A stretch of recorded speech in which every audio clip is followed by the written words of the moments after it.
Paul's letter to the Romans. It's one of the longest and most significant things ever written by the man who was formerly known as Saul of Tarsus. He was a Jewish rabbi belonging to a group known as the Pharisees, and he was passionate and devout to the Torah of Moses and the traditions of Israel. And he saw Jesus and his followers as a threat. But then he had a radical encounter with the risen Jesus, who commissioned him as an apostle, like an official representative, to the world of non-Jewish people called Gentiles in the Bible. And so he started going by his Roman name, Paul, and he traveled all around the ancient Roman Empire, telling people about the risen King Jesus, and forming his followers then into these new communities called churches. And Paul would occasionally write letters to these new Jesus communities to help them foster their faith or answer questions, and the book of Romans is one of these. It was actually written quite late in his career. Now, we know from the book of Acts that the church in Rome had existed for some time, that it was made up of Jewish and non-Jewish followers of Jesus. But at one point, the Roman Emperor Claudius had expelled all of the Jewish people from Rome. And then about 5 years later, all of those Jews, including Jesus-following Jews, were allowed to return. And when they did, they found a church that had become very non-Jewish in custom and practice. And so this created lots of tension, so that by Paul's day, the Roman church was divided. People disagreed about how to follow Jesus. They were debating about whether non-Jewish Christians should celebrate the Sabbath or eat kosher or be circumcised. And so Paul wrote this letter to accomplish a few things. He wanted this divided church to become unified, and for a practical purpose. He was hoping that the Roman church could become a staging ground for his mission to go even further west, all the way to Spain. And so these circumstances are what motivated Paul to write out his fullest explanation of the gospel, the good news that he was announcing about Jesus' life, death, and resurrection. Now, the letter is designed to have 4 main movements, but it's unified as one long flowing exploration of the gospel. The gospel, Paul says, first of all, reveals God's righteousness, and then it also creates a new humanity, which fulfills God's promise to Israel. And so it's this gospel that's going to unify the church. In this video, we're just going to explore the ideas in chapters 1 through 4. So Paul opens by introducing himself as an apostle appointed by God to spread the gospel about Jesus, how he's the Messiah of Israel who was raised from the dead as the Son of God, King of the nations. And Jesus now calls all humanity to come under his loving rule.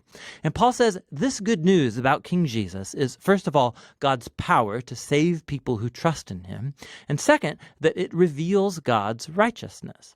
Now, righteousness is a rich Old Testament word for Paul. It describes God's character, that he always does justice, what is right and what is good, but also that he is faithful and just to fulfill his promises. And Paul's saying that the story of Jesus shows how God has done both of these things. How? Well, he goes first into a long creative retelling of Genesis chapters 3 through 11.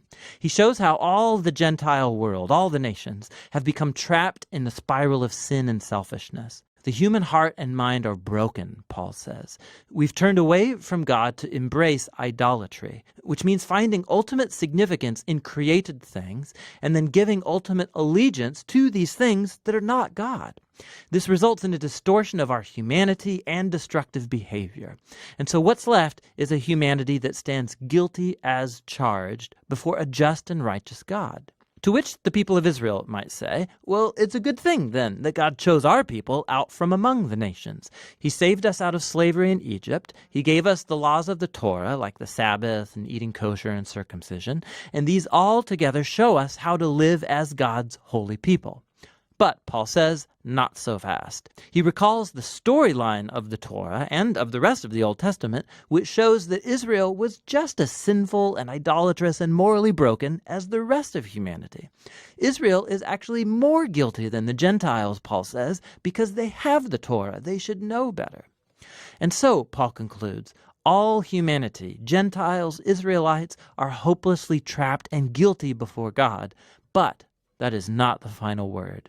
The good news about Jesus is God's response. Instead of holding humanity guilty, Jesus came as Israel's Messiah to die on behalf of all people as a sacrifice for sins. As our representative, Jesus took into himself all of the just consequences of the pain, the sin, and the death that we have caused in the world. And he overcame it all by his resurrection from the dead. It's his new resurrection life that he makes available to others. Jesus became what we are so that we might become what he is. And all of this, Paul says, is how God justifies those who trust or have faith in Jesus. Now, justification is another rich Old Testament term for Paul, and it's related to God's righteousness. It literally means to declare righteous. Because of what Jesus did on our behalf, we are given a new status before God. Instead of finding us guilty, God declares that a person is in a right relationship with him and is forgiven. Justification results in a new family. The person who trusts in Jesus is given a place among God's covenant people. Justification also results in a new future, which begins a journey of life transformation by God's grace. And so all of these things about justification are God's gift to those who through their faith are in Christ. And so this leads Paul in chapter 4 to explore the huge implications that all of this has for who can be a part of God's covenant family. He goes back to the story of Abraham in Genesis chapter 15.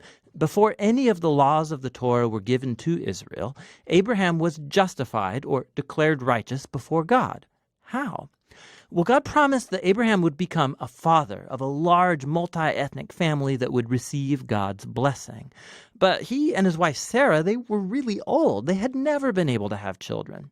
But nonetheless, Abraham had radical faith and trust in God's promise, and so God declared him to be righteous. And so Paul says, now Abraham has become the father of God's new covenant family, and it's spreading all around the world. It's made up of Jews and Gentiles who have the same kind of faith and trust in the one who fulfilled God's promise to Abraham, Jesus the Messiah.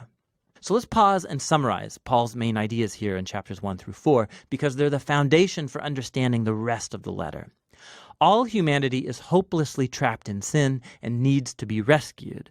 That rescue, however, is not going to happen by people trying to obey the laws of the Torah.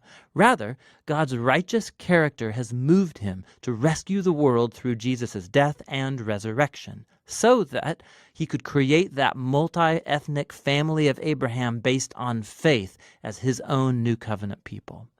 And so Paul's going to go on to show how this new family is a part of something much, much bigger that calls them to a whole new way of life together.